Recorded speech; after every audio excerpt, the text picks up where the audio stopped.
to my YouTube channel Base Medical Classes. So friends, in this video we will talk about the treatment and complication of the Colles fracture. Guys, इससे पहले हम first part upload कर चुके हैं. सो यदि आपने वो नहीं देखा है तो पहले देखिए उसको, तभी आपको ये सब समझ में आएगा. ठीक. सो आइए स्टार्ट करते हैं आज की वीडियो. सो गाइस, ट्रीटमेंट देखते हैं सबसे पहले कोलिस फ्रैक्चर का. सो गाइस, जो बेसिकली जो कोलिस फ्रैक्चर है उसको हम कंजर्वेटिव मेथड के थ्रू ज़्यादा ट्रीट करते हैं. कुछ केसेस में हमको ऑपरेशन करना पड़ता है अगर हमारा जो फ्रैक्चर है वो कम्युनिकेटेड भी है, मीन्स उसके अंदर छोटे छोटे फ्रेगमेंट भी टूट चुके हैं बोन के, तब उस कंडीशन में हमको ऑपरेटिवली जाना पड़ता है ट्रीटमेंट के लिए. लेकिन इस कंडीशन में हम सबसे पहले अगर सिंपल तरीके का फ्रैक्चर है, अनडिस्प्लेस्ड फ्रैक्चर है, तो उसको हम कंजर्वेटिव मेथड के थ्रू सिर्फ मोबिलाइजेशन करके, सॉरी इमोबिलाइजेशन करके, मोबिलाइजेशन नहीं, असल में मोबिलाइजेशन के ऊपर मैं वीडियो बना रहा था अभी काफ़ी दिन से, तो वही चल रहा है दिमाग में. मोबिलाइजेशन नहीं, इमोबिलाइजेशन करके. इमोबिलाइजेशन मतलब प्लास्टर लगा के 6 मंथ के लिए छोड़ दिया जाता है बेसिकली, अगर अनडिस्प्लेस्ड फ्रैक्चर है. ठीक.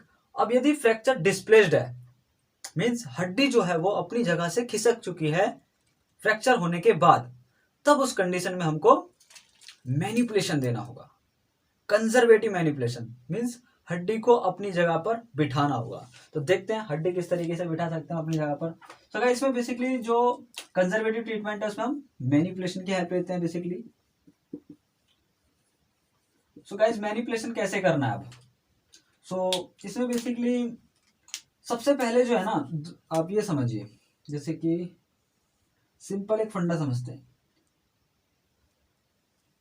ये हमारी बोन है, ये यहां से ब्रेक हो गई. ठीक. अब जब ये बोन ब्रेक हुई तो टूटने के बाद ये बोन किसी भी डायरेक्शन में डिस्प्लेस हो सकती है. ठीक. डिस्प्लेसमेंट के बारे में और टिल्टिंग के बारे में हम पहले डिस्कस कर चुके हैं. ठीक. तो बेसिकली कोलिस फ्रैक्चर में क्या होता है, ये जो बोन है ये डोर्सली टिल्ट हो जाती है. डोर्सली टिल्ट आप इसको इस तरीके से मान के चलिए कि डायग्राम ऐसे है, इस पोजीशन में. तो डोर्सल टिल्ट में क्या होगा कि ये जो बोन है, ये जो फ्रेगमेंट है टूटा हुआ, ये थोड़ा सा ऊपर शिफ्ट हो जाएगा. कुछ इस तरीके से मान लीजिए, यहाँ पर ये शिफ्ट हो गया, ऊपर शिफ्ट हो गया. ठीक. तो मैनिपुलेशन के थ्रू हम क्या करेंगे, इस बोन को, ये जो बोन ऊपर शिफ्ट हुई है, इसको इसके ओरिजिनल प्लेस पे लेकर के आएंगे. ठीक. तो उसके लिए क्या करना पड़ेगा कि ये जो फ्रैक्चर है, ये जो फ्रैक्चर हुआ हुआ है यहाँ भी क्या हो रहा है, यहाँ पर ये बोन एक दूसरे में कंप्रेस हो रही है, इस तरीके से इम्पैक्ट हो रही है. तो इसमें सबसे पहले हम क्या करेंगे, ट्रैक्शन अप्लाई करेंगे. अब ट्रैक्शन मान लीजिए हमने यहां से दे दिया, तो वो ट्रैक्शन काम नहीं करेगा जब तक हम इसमें काउंटर ट्रैक्शन नहीं देंगे. ठीक. तो ये 2 पॉइंट क्लियर हुए. तो अब इसमें काउंटर ट्रैक्शन और ट्रैक्शन देते हैं बेसिकली, और जो हमारा सर्जन है बेसिकली वो क्या करेगा, इसको मैनिपुलेट करके हड्डी को अपनी जगह पर बैठाता है. ठीक. तो इसमें क्या होता है बेसिकली 2 से 3% की हेल्प ले सकते हैं. ठीक. अपने अपनी प्रैक्टिस की बात होती है वो तो बेसिकली.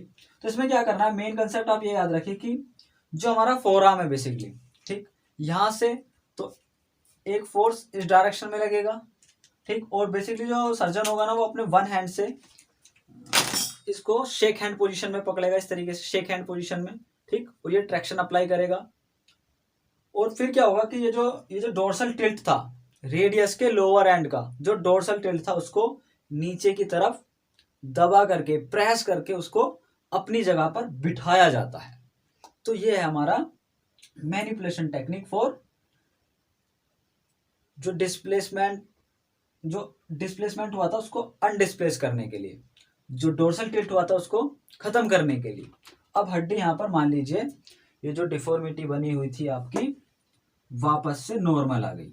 अब ये बिल्कुल एक लेवल में आ गया. जो लोअर एंड था ना रेडियस का, इसके लेवल में आ गया लोअर एंड. ठीक. अब उसके बाद क्या करेंगे, हम कोलीज कास्ट अप्लाई करेंगे.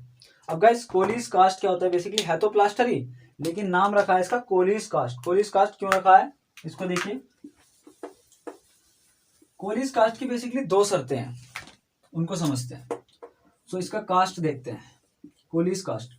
तो ये कैसे अप्लाई करते हैं गाइस, पेशेंट का जो हैंड है ना, उसको प्रोनेशन में लेकर के पामर फ्लेक्शन में रखेंगे और मीडियली डेविएट करेंगे, और तब फिर इसके ऊपर कास्ट लगाएंगे. सो कास्ट कहां से कहां तक लगाना है, एल्बो से नीचे से स्टार्ट करेंगे कास्ट, एल्बो के नीचे से स्टार्ट करेंगे और हेड ऑफ द मेटाटार्सल तक वो कास्ट अप्लाई रहेगा. ठीक. तो कोलिस कास्ट में क्या ध्यान रखना है आपको, कि जो हैंड ऑफ द जो पोजीशन रहेगी पेशेंट की, जो हैंड की जो पोजीशन रहेगी वो मैं बता रहा हूँ, पामर फ्लेक्शन।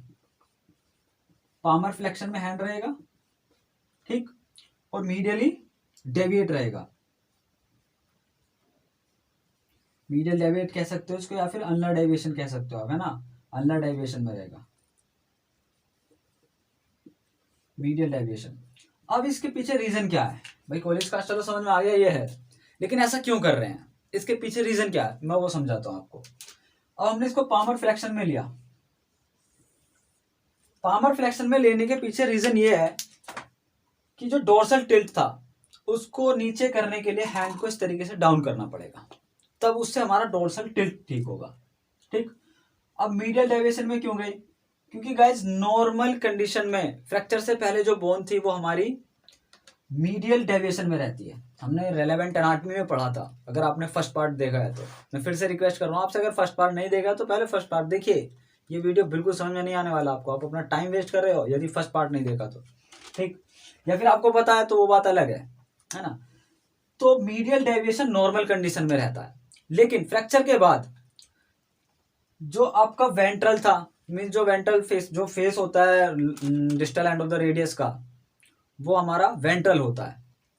तो वो तो चला गया था डोर्सल टिल्ट में, तो उसको कहां पर लाना है फिर से?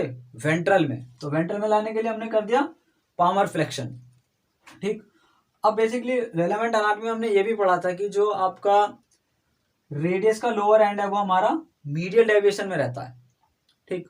तो फ्रैक्चर के बाद वो हमारा लेटरल डेविएशन में जा सकता है या फिर न्यूट्रल कंडीशन में भी आ सकता है, ठीक। तो उसको ठीक करने के लिए हमको मीडियली डेविएट करना है और तब ये कास्ट अप्लाई करना है, ओके। और गाइस इसमें बेसिकली क्या होता है कि बीच बीच में हमको एक्सरे करा के ये देखना रहता है कि जो आपका फ्यूजन है, बेसिकली जो हीलिंग है वो ठीक हो रही है, मीन्स जो रीडिस्प्लेसमेंट तो नहीं हो गया, क्या फ्रैक्चर दोबारा से इधर उधर तो नहीं हो गया उसके फ्रेगमेंट। यदि वो इधर उधर हो जाएंगे तो फिर से कोई डिफॉर्मिटी बन जाती है, ठीक है। तो इस तरीके की कंडीशन आती है बेसिकली। सो ये सिंपल इस तरीके का ट्रीटमेंट है। अब इसमें एक पॉइंट आप ये भी कह सकते हो कि भाई यदि ये फ्रैक्चर है, जो हमारा बोन का फ्रैक्चर है, मान लीजिए मैंने ये बताया था आपको फर्स्ट पार्ट में, हमने कुछ इस तरीके से डायग्राम बना करके डिस्कस किया था कोरिस फ्रैक्चर के बारे में।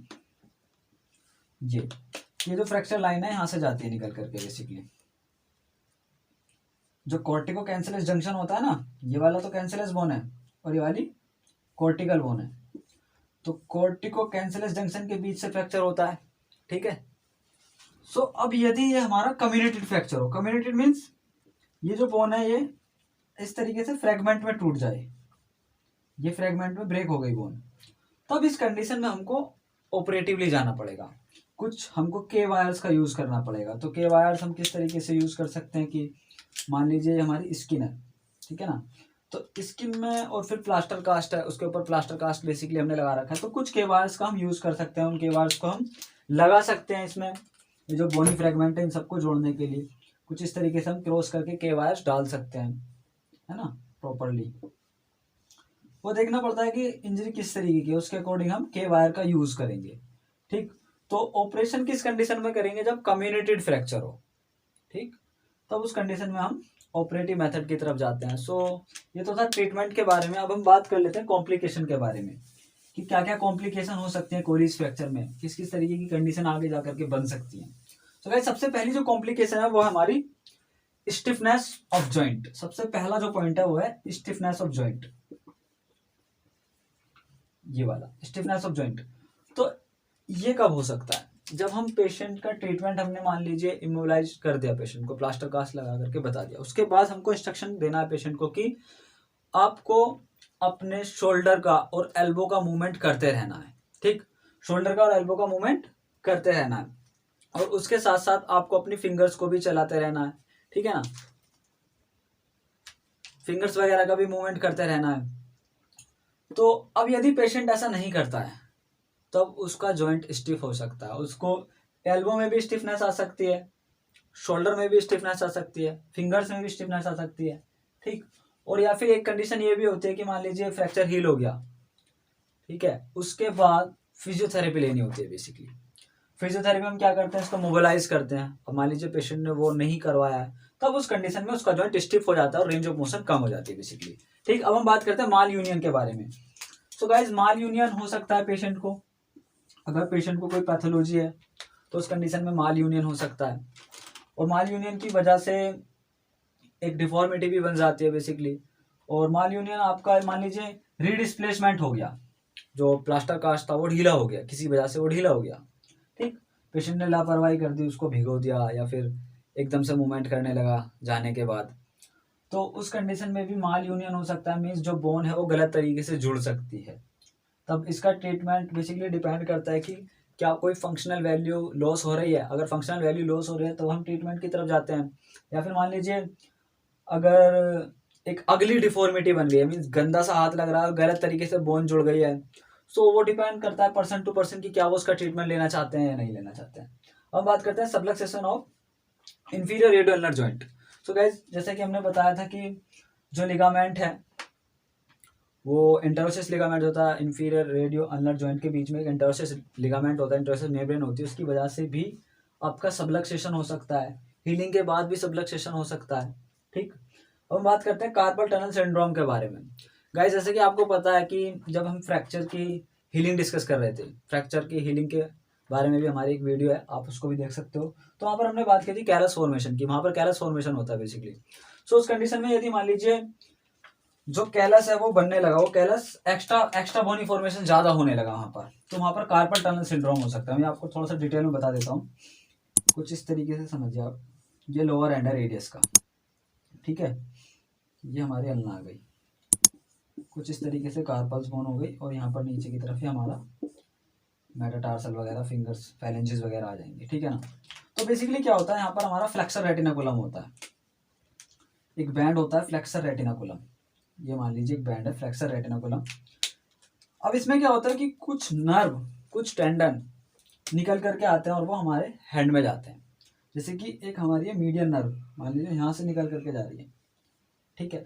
तो इस कंडीशन में क्या हुआ कि भाई यहाँ पर जब फ्रैक्चर हुआ था, जो रेडियस का लोअर एंड है यहाँ पर फ्रैक्चर हुआ, तो उस दौरान क्या हुआ, उसके बाद क्या हुआ, जब हीलिंग हो रही है तो हीलिंग की वजह से यहाँ पर ये जो कैलस बनना है, ये इस कार्पल टनल में जो मीडियन नर्व जा रही है इसको कंप्रेस कर देता है। जब इसको कंप्रेस करता है तो उससे पेशेंट को काफ़ी ज़्यादा प्रॉब्लम क्रिएट होती है, तो इसको बेसिकली कार्पल टनल सिंड्रोम कहते हैं। अब हम डिस्कस करते हैं rupture of extensor policies tendon. So guys ये भी एक कॉम्प्लिकेशन है हमारा। सो जब हमारा हीलिंग हो जाता है बेसिकली उसके काफ़ी समय बाद, काफ़ी महीनों बाद, या फिर कह सकते हो काफ़ी सालों बाद कुछ चीज़ें देखने को मिलती हैं, जैसे कि मान लीजिए बोन का जो कैलस है वो ग्रोथ करता जा रहा है, ठीक, कुछ कंडीशन में वो ग्रोथ करता रहता है। रिमॉडलिंग का फेज काफ़ी ज़्यादा चलता है बेसिकली, हालांकि रिमॉडलिंग में या फिर मॉडलिंग वाले फेज में कैलस जो है वो एक अच्छी फॉर्म में जाता है, लेकिन किसी कंडीशन में यदि डिफॉर्मिटी है और कंप्लीट हीलिंग हो चुकी है, उसके बाद एक डिफॉर्मिटी है, ठीक, और जब डिफॉर्मिटी है उसके बाद भी पेशेंट मूवमेंट कर रहा है, वो कंटिन्यूसली मूवमेंट कर रहा है अपने हैंड का, ठीक है ना, रिस्ट का मूवमेंट कर रहा है, तो उस कंडीशन में जो हमारा एक्सटेंसर पोलिसिस लॉन्गस है वो रप्चर हो सकता है, क्योंकि एक बोन है और बेसिकली एक टेंडन यदि उससे एक डिफॉर्मिटी के कारण बार बार फ्रिक्शन में जाएगा तो वहाँ पर रप्चर हो सकता है बेसिकली, ठीक। अब उसके रप्चर होने की वजह से बहुत ज़्यादा पेशेंट को पेन होगा और पेशेंट की जो कंडीशन है और भी ज़्यादा वर्स्ट हो जाएगी, ठीक। तब उसमें उस कंडीशन में ट्रीटमेंट क्या करना होता है, बेसिकली इस कंडीशन में तो टेंडन ट्रांसप्लांट ही होता है, तो यहाँ पर एक्सटेंसर इंडिसिस का ट्रांसफ़र होता है, मीन जो एक्सटेंसर इंडिसिस टेंडन है उसका ट्रांसफ़र होता है basically. Okay guys, so this is all about your coli structure. So guys I hope you like this video. So guys यदि वीडियो अच्छा लगा है तो प्लीज़ चैनल को शेयर कीजिए गाइज अपने दोस्तों के साथ, ताकि आपके साथ के जितने भी फ्रेंड्स हैं उन सबकी भी हेल्प हो पाए मेरी वीडियोस से। So guys thank you so much for watching this video, thanks a lot.